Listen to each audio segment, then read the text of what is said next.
Are tuned to Classicom Cable 10.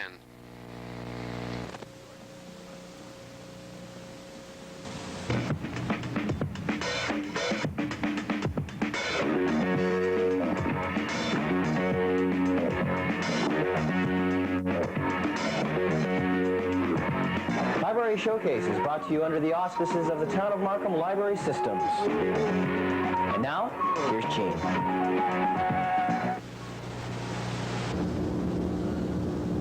Welcome to Library Showcase. Imagine not being able to read. 4 million Canadians are unable to read. And one such person is Tracy LeQuyere, who is now in charge of Beat the Street Problem. Tracy, I've always thought of this as a third world problem. What was your family background? Well, we're born, raised here in Canada. My dad was French, my mom's English, and it's not just a third word, you know. Yes. Well, when you were a little boy, were you an imaginative child when you were in school? To the best of my capabilities, you know, I was as imaginative as I could be. Playing was one of the greatest things that I liked to do at that time. Yeah. But I was dismissed. Where did you go to school? I went to school in Hamilton, Cooksville, and Toronto. You know, I went to 6 schools, and my last school was Franco School, which was a trade school. The other school was Bala Avenue. So when I went along in the public school, they pulled me out of the public school, well, not through the wishes of my own, or not knowing what's happening, or my parents' wishes of their own, and took me out of the public school and put me into a trade school. Then, for sure, I knew that I was slow, stupid, or retarded, or there was something wrong with me at that time. What age would you have been? I was about 11 years old. When did you realize you couldn't read? Well, I thought I could read a bit, like stop, go. You know, if I seen it on a stop sign, I could read it. I thought I could read a bit, but I knew I couldn't read fluently. I knew I couldn't read enough to get by, and I knew that from the day I went to school. Who do you blame? Well, see, I've been fighting with that for the last 2 years that I've been reading and writing now, right? Because I learned how to read and write at 32. I blame a few people. I blame the size of the classroom when I look back at it, because that was a problem then, as it is now. I also blame some of the teachers, because there were some incompetent teachers that didn't pick up on that I couldn't read. Well, now, Tracy, when I went to school, I had to stand up and read in class. I had to write a little test or something, didn't you? Don't you remember the guy that was in your classroom, that was in the back of the classroom, who didn't have to stand up? That was me. I didn't have to stand up. The teacher knew that I didn't know the word so I was never cornered. I was never questioned on that. I don't recall at any time. So you just slid through? I don't recall at any time one of 6 teachers ever saying to me, you know what your problem is? You can't read. And we should work on that. And you can't go nowhere unless you work on that. I don't remember that. Well, how did you shop? How did you file income tax? How did you get a driver's license? How did you go along till you were 32 years of age? Shopping, right? When I went shopping, I always bought the same thing. You know, and you'd always ask for it was cigarettes. You'd ask the guy, he gives it to you. And when you go shopping, you do get Kraft dinner. You do get what you know what those boxes look like, okay? You know what Pepsi is because it's in a Pepsi bottle, okay? So I would be winging it sort of that way. What about restaurants? Restaurants, I would only order what you ordered. See, when I went to a restaurant with you, no matter what it was, you ordered bacon and eggs or ham or whatever, I'd order what you ordered. Today, I'm so glad that I don't have to eat what you're eating, because now I can just read it myself. But those things we just, income tax, I never filled out an income tax. How could I fill out an income tax? You know, most people who read can't even fill out an income tax, but I never did anyway.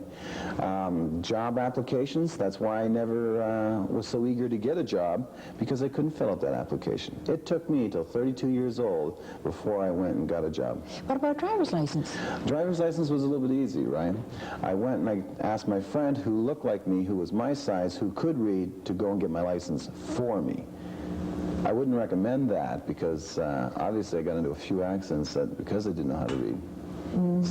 So what did you do with your life? You say you didn't get a job when you were 32. What were you doing from the ages of when you left high school? I was turned off in school. I was turned off at an early age because I didn't feel like I measured up. I felt like I was slow. And then when I went to the trade school, I felt like I was slow.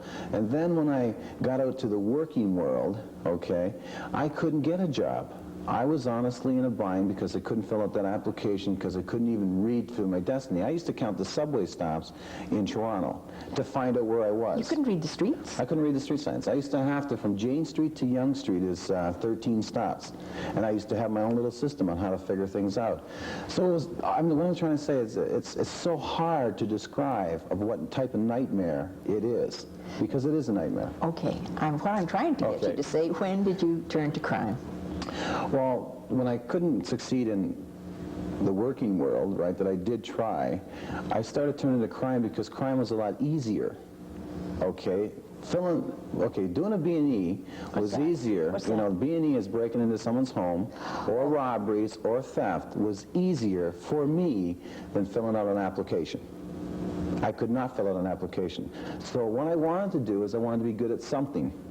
So what I was doing, which is bad logic, but what I was doing is I was being good at being bad.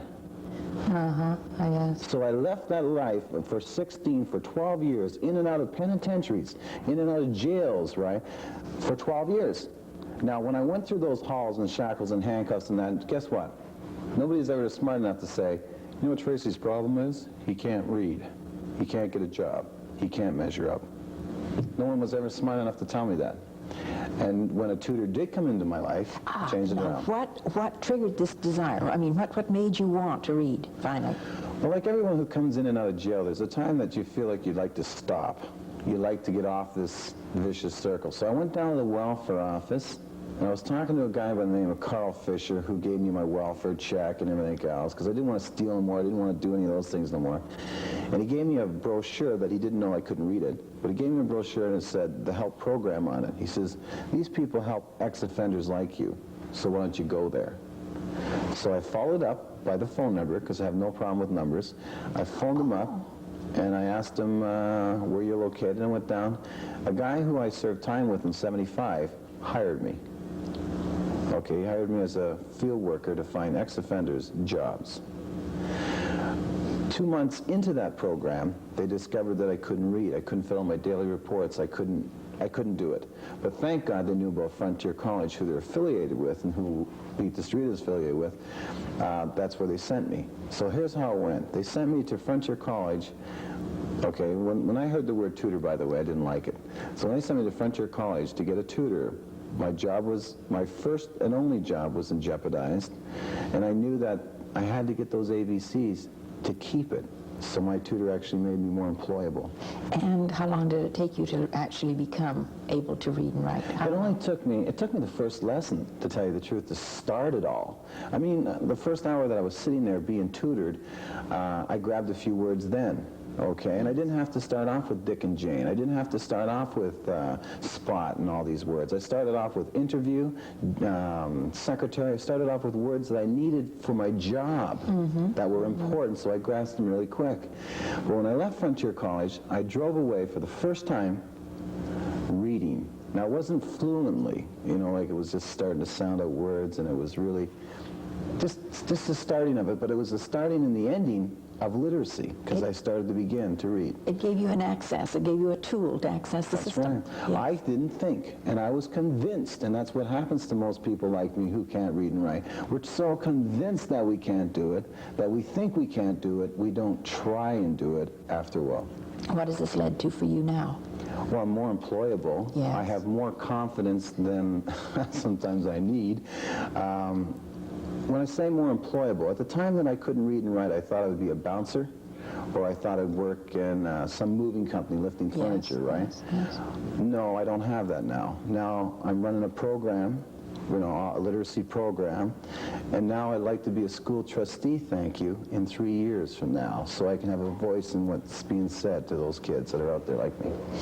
I always thought that illiterate people were either new Canadians who couldn't speak English, who were or people that were very, very elderly, who never had an opportunity, or people from a very remote place that were not able to be in school. But that's not so. No. Well, what I found working with my partner and I on the street, Rick Parsons and I, we go to the street. What we've accumulated is 100 students and 100 tutors. And out of those people, 90% of them are Canadian born, raised, that can't read and write. That's what we find, okay? And we're right at grassroots, and we know, we have a secret. The secret is that it's bigger than 4 million, and it's just bigger than what we can imagine, you know, seriously. Now, are we talking about functional illiterates? Now, that's somebody who's 15 who has not got grade 9. Now, that's a functional illiterate. Are they part of this 4 million? The one that, it's like splitting hairs, okay? Functional illiterate means you can't read a menu. Oh. Doesn't that, what does that mean? Doesn't bacon and eggs, and it's just functional illiterate. That's You can't get yes. by. That's what they say. You can't get by. Isn't that a nightmare? Isn't that sad? That you can't sit down and read a local newspaper, you can't fill out a job application, you can't read. I mean, that's terrifying. You must get to be very, very street smart. You must be able to, how do people survive? How do they? Well, you exist. Yes. That's how you survive. You know, you do go on social services, unemployment, you do find those things, right, that you have to take into in order to exist, because you just can't, you don't have the confidence enough just to run out there and get any job you want and do what you want. Let's just say, for an example, a donut shop. For people that we're finding that can't do math, just the basic math. I mean, when I say they're being missed in these areas, spelling, reading, writing, English, and what have you. Yes. Well, now, Beat the Street, well, who and what are you attempting to teach? With Beat the Street, what we're doing is we're teaching the basic English. We're teaching, that's why with my partner and I, Rick Parsons, what we do is we take street folks on their own turf to the street. They live on the street anyway, and we show them stop signs, street names, license numbers. We teach them with what's out there, because there's no threat, there's no classroom, there's no books, there's nothing like that. Oh, you don't. Now, the place that I came down to see you in the city was on, it was a place that serves the needs of bag ladies. That's right. Now, that's not where you do your teaching. Well, we do some there that have, you know, have promoted themselves from the heady heights of the street stuff into books, you know, like, because there are different levels. So at 416 Dundas, right, that's a Shop and Friends bag ladies, we do teach there. Very few. And we do teach at the Learning Center at 349 Central Neighborhood House. We do teach there because it's cold, it's winter, there's a place to go where we can help them. But we utilize the street a lot more than books. When I saw you, you're on W5, and you were in a leather jacket, and you dress like them when you are. When I'm on the street, I definitely dress in a leather jacket. I would not sit here with a three-piece, you know, suit in those types of places. You know, definitely not. So now, when you say you have a one-to-one teaching system, you said to me I could not go down and teach because they wouldn't accept it from me. I would be. That's right. Well, the biggest bulk of our program is street folks teaching street folks. So we have hookers helping the hookers, bag ladies are teaching bag ladies, punk rockers are teaching punk rockers. That's to let you know what type of street folks we have, right? But street folks are doing it at all levels. We also have a percent who aren't street folks, say, that haven't had a brush with the law, but are headed to the street. You know, they're in hostels and they're not in trouble, but they're just headed for trouble. So we do pick up on a lot of them. That's another thing we do. We go into schools, and we do speaking engagements in schools. I know, you back to your old high school, didn't you? That's right. My last high school, no, it was a trade school, and I left that school with grade 3. That school was Frank Oak School. Okay, now listen to this here, because I think it's a sad story. I'm going to tell you a sad story. 175 kids, boys and girls, that are in that school have less than grade 3, they say. Today. Now, if you have less than grade 3 in this working world, in this information world, whatever you want to call it, you're not going nowhere. You're set up to fall. Can you help those people? Could you? Well, we're doing the best that we can with Beat the Street in our program. But there's a few things wrong with it. Someone said a week ago, they said, well, Tracy, it's really nice that you guys are scratching the surface. Guess what? 4 million and we got 200? We're not even scratching the surface. You know, a lot of people aren't aware of how big this problem is. And it is a problem. Believe me, it's a problem. Now then, who funds your Beat the Street program? Well, for 6 months, nobody was funding it. We were living on our UIC checks, and we were just doing it. Now, Social Services has gave us some money. The Toronto School Board has gave us some money. But the more money that we can get, the more people we can touch. Now, who told me about you was Janet Turnbull, who is with Seal Books. She's a lovely lady. And we did a show last autumn for, you know, and like she was sitting in your chair. And when we were sitting before the show started, she said, you know who's be an interesting guest? And that's when I phoned you and came down to see you, and I realized, now she's very involved in that, and she's a book publisher. So there are people that are really looking at this Beat the Streets. Well, yes. You're going to be on the Journal? That's right. There's been a lot of media. There's been a lot of, you know, newspapers. There's been a lot of magazines and all that. And it's sensational knowing that we're dealing with the people that we are. And you are a sensational person for them to interview with your background. Ex-con now is leading, da-da-da. I mean, it's I can't believe this. I mean, I really, it just, you've got to write a book. Next. Now you're going to read one, That's you're right. going to write one. Now, what are some of the social and economic conditions with 20% of the population unable to read and write? Like, what is happening to society and to business? Well, what's happened is businesses are actually losing, and that's why Janet Turnbull could elaborate on it even a little bit better, right? She's heading up this task force on businesses. So right now, there's going to be some information out there that they're trying to compile right now on how much money businesses are losing because we can't read and write. You know, for the mistakes that we do, for the things that we do when you go to hire industry that. and that, yeah. I mean, you guys, they're losing a lot of money. For the guy who is sitting down now, or the lady who's sitting down now, and they're wondering about their school taxes and wondering about all the money that the government's been taking off them, well, guess what? It costs you $40,000 or more to put me in prison. It costs you $110 a day to put me in prison. All I'm asking for, right, is for those Tracys who can't read and write to get that education in them, so we won't have this thing to be such a big problem. And you think one-to-one is the way to handle it? One-to-one is the way, after you go through the traditional way of going through school. In other words, we tried to learn the phonics, we tried the books, we tried the classrooms. Now, Beat the Street is a vehicle, right, working on the streets, so it's another way of teaching. It's another way of showing that you hadn't been taught before. Because we use real street signs. We use real things that you can apply to yourself. And it's interesting, and we're doing great so far. Well, now, when we talk about the mistakes in industry, these are people that get a job and they suddenly get a promotion and they don't like to admit they can't read, and it's the sort of the Peter principle where they get promoted to a job they can't do. But what about the people that are unemployed? I mean, this is a great debt in society, isn't it? Well, what has to happen, and I don't know what kind of a magic it's going to take, right? But us Tracys we're going to have to start saying that we can't read, that we can't write. We're going to have to start saying that, and say it with the knowledge and knowing that we're not stupid, we're not slow, we're not retarded, when we don't have any mental problems or anything. We've just been missed. I mean, Tracys, this is why it's so important for Tracys who can't read and write to stand up. That's one part that would help. That would be those 4 million that are out there, right, that can't read and write. Let's do something about it. I mean, we have to. We have to make the government aware of it, and we have to let the business sector aware of it. Because, what was it, Flora McDonald said that until the business sector does something about it, the government won't move. Isn't that sad? Yes. That's sad. Because these people can't read job applications. Maybe they would be capable of being a bouncer, as you mentioned, but they can't read the paper. That's right. That's right. They can't fill out the applications. And they can't find rooms. They can't find housing. See, so a lot of it goes to that, you know. Yes, it's just a vicious circle, Yes. a cycle of poverty, really, Yes, it is. isn't it? What about not being able to vote? You talk about business and government. Wow. Flora McDonald's. Last year I voted for the first time because I didn't know what voting was. I didn't really care because I didn't have any information on anything. I didn't know who I was voting for. Why are there more in 1980 standing up to be counted?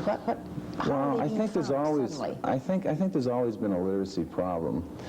I think there's always been one. But I've seen that jobs are harder to get at now, and people are analyzing why people aren't working, and that they're coming up with the big percent of us aren't working because we can't read. We can't write. We can't do those basics. I suppose in the olden days, or not olden days, but even 30 years ago, people could be on a farm as a laborer, and they don't have to read and write. They just go and feed the cows or whatever. Yeah, and then in the olden days, too, you could pick up a trade. You could be a welder, you could pick up this, you could pick up that. But just to run a tow motor now, you have to have a license to run a tow motor. So that job. Crane operator, you have to have a license. There's a lot of jobs that require licenses. Garbage man, grade 12, to pick up garbage. I mean, just think of what we're doing. So, and that's one of the biggest reasons. It can be solved. It's easy to solve. It just takes a little bit of time to help someone. Now, you were getting back to your family. Sure. Did they read? My whole what did your family father do? reads. My dad ran his own construction business. My mom reads. She went to high school. All my brothers can read. And, I mean, there's been no family problem. No, but I mean, didn't they notice that you were not reading and the others were Yes, reading? they picked up on it when I was about 11. No, they picked up on it when I was about 8 or 9 years old. I can't exactly remember. And what they did is they went to the school to confront the teacher about their young man that couldn't read. And she said, well, he's a cute kid. I didn't want to, bother him and all this sort of thing. So, but I got behind because of that. And then when I started failing, I just didn't think I think by the time I was 8 and 9, I had an off switch. I think it was just turned off. It's because of so many attempts. But did your parents try to help you at home? Were you Well, my parents weren't equipped like you can be nowadays for tutoring, and there's more information, there's more help now. There's more literacy programs now. I don't think that was the case back then. No. Did your father talk to you about the different things and say the street signs, or did? No, not at all. I wish parents would do that, though. I wish parents would take their kids and read street signs and read what's around them, because there's a lot of information out there without going into a book or a classroom or any kind of setting like that. I think they should do more of that at all ages. You see, as a librarian, I'm speaking, when I'm in contact with people, I'm talking to the converted. A mother comes in and says, my child is having a reading problem, can you help me get them a book? Da, da, da. So I really am not talking to the parents of the Tracys out there at all, because maybe they don't realize that we can help them in a library situation. A little bit. At That's the right. 8 and That's 9, right. we're not going to be able to help you as an adult. I remember the much. first time I went to the library. It terrified me. I just started Like to going learn into how... a bank or That's a right. cathedral or something. It was the first time I started getting a whole bunch of words in me, and I started reading. Yes. And I went into the library and I thought, wow. I stayed there for about 3 hours. I got a headache because I was reading so much. But it was exciting. It was really exciting. But it was terrifying on the same note. There was a lot of information. And I believe that you can't grow unless you do know how to read, write, and do that basic math. Now, your wife twigged that you couldn't read, I understand. She was one of the first people to make you admit it. Is that correct? Well, we were at cooking and something. Yeah, what happened was we were at a Bible study, and in fact, the Bible was the first book I've ever read. And it was an interesting book. I mean, it is a good book. So at this Bible study, when it came to my turn to read this book, I would hand it to my wife. And then she thought I was just lazy. Then she thought, because she didn't really believe that I could be embarrassed and all this, she thought I was just lazy, I think. And then I told her at that time that I couldn't read, I couldn't write, and I couldn't do it. She herself found it hard to believe. She thought, well, wait a minute, he talks okay, he looks okay, why can't he read? She even took a couple steps back. But then what happened is that she seen that I couldn't read by putting transmission oil into your radiator and doing all these little mistakes. She found out, and she's convinced that, hey, this guy can read. So when the tutoring came in, she also seen me grow. Yes, yes. She also seen me read a Times magazine. She seen me do all It's a kinds of grade 11 level. Yeah. Time magazine I read recently. Now, I don't know how they put levels on things, but Time magazine is grade 11, and you see, everybody seems to read Time magazine, I thought, Well, I didn't read this Times magazine from cover to cover, but I did read it. There was articles that were in there that I did read. So you read books and magazines and newspapers and... Yeah. Mostly now the stuff that I've been reading is those statistics and stats that everybody's been looking at is 4 million Canadians can't read and write. And now I sort of have a heavy heart, a heavy burden, because, see, at the beginning I thought it was just me. And then I thought, okay, there could be a couple thousand of me. No, there's millions of me. Now guess what? When they did that survey and they did that statistics on 4 million, they didn't count me. They don't count penitentiaries. They don't count the system. So if you're not counting the system, who are you counting? I believe, and I can honestly say, right, it's a bigger problem than what they're saying. I think they're just being nice. Well, how do you identify who needs help? Now, you were very smart in covering all your bases. Nobody knew, not even your wife knew. How are you finding these people? How are you getting them to stand up and be counted? Well, it's easy, because when you start telling them that you're 32, when you just started learning how to read, how to write, and you say to them, instead of going up to someone and saying, excuse me, you can't read? Instead of saying things like this, you say, do you need a hand with this area? Reading, writing, math, English, or spelling. Do you need a hand with that? And what emerges out of that is that you see that they're only talking about the basics. You see that they're only talking, do you know what I'm saying? Yes. It's just instead of saying it in just one sentence. Now, do you take them into, say, a variety store and help them We take them labels on? That's right. We take them in the Eaton Centers. We take them in Allen Gardens. We take them on Carlton, Dundas, Queen Street. We take them to where they live. Yes. And show them their world for the first time. And it is exciting to walk down the street, because I know I was there, to walk down the street with another Tracy, right, and say, you know what, that says Dundas. That says, because they don't know. They don't know. There's a lot of people out there that don't know those basics. I just can't believe living like that. I mean, I read the cereal box when I'm having breakfast or something. I mean, I can't imagine not being able to read. It must be a whole... Well, guess what? I have, now that I can read, I find it hard to believe that I lived this long without reading. I mean, you know, right today I see so many caution signs, danger signs. I keep thinking now that I should have been dead. Warning signs. I could have poisoned myself. I could have blown myself up, and I didn't know. Medicines, right? That's right. Yes, in drugstores and That's right. Well, I'm looking. What new are you going to be on? You're going to be on the Journal fairly soon? Yeah, the Journal in a couple of weeks from now. I'm not Yes. sure. They haven't set the time, but it will be there. Right. So this is the week of January the 27th. And Tracy, it's been wonderful meeting you and learning. And I hope that the people in the viewing audience, there must be people in our viewing audience who Listening relate right to now. you. I know. And I hope that they stand up to be counted and get help and come. Oh, by the way, your phone number, 929-0629. 929-0629. That's Beat the Streets. That's where people can contact you. And Let's see what we can do. right. Tracy, thank you very much. Thank you. Tracy LeQuyere, who is in charge of Beat the Streets. Good evening.